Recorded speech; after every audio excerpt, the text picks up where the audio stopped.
bought over 100 crabs for my octopuses and I have no idea if they're even gonna eat them. Finding live crabs has just not been working out for me lately, so I jumped at the opportunity to buy these guys in bulk. The biggest issue is that these are freshwater crabs and not saltwater, so I really don't know how they're gonna react. I'm gonna try feeding it to 4 of my octopuses to see how they do. First up is Uno. Since she's the one with the highest seniority now that Birdie's gone, I decided to give her 2 crabs because I didn't want to hear her complain. If Birdie has taught you anything about octopuses, and if you miss her, make sure to check out her memorial shirt. 100% of the proceeds are going back towards rescuing more octopus and actually building the first octopus sanctuary. I dropped the crab in Shelton's tank. He stared at it for a little bit, then went right up to it and tried to drag it back into his shell. I told him, I don't think that's gonna work out for you, buddy, but nonetheless, he kept trying. Next up is Rocky, and he is the second youngest octopus that I have, and also the second smallest. I had to really look through the crabs to find the small one, and I couldn't just drop it in his tank. I had to make sure he knew it was there,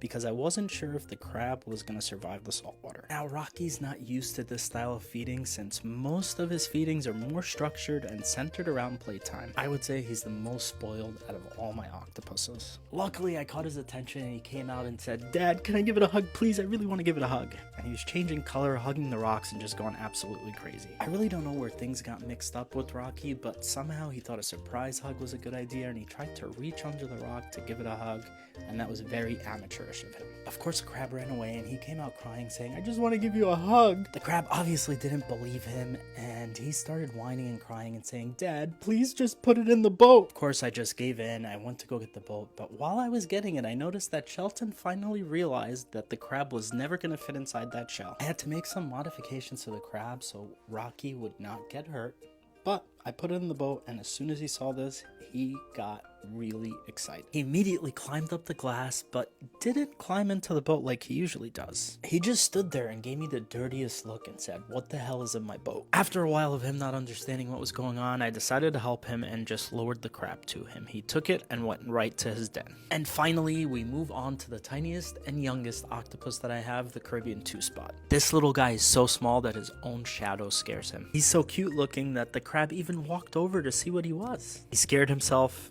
and then tried again and literally scared himself again. I had to cut the crab in half and he finally got to enjoy his meal.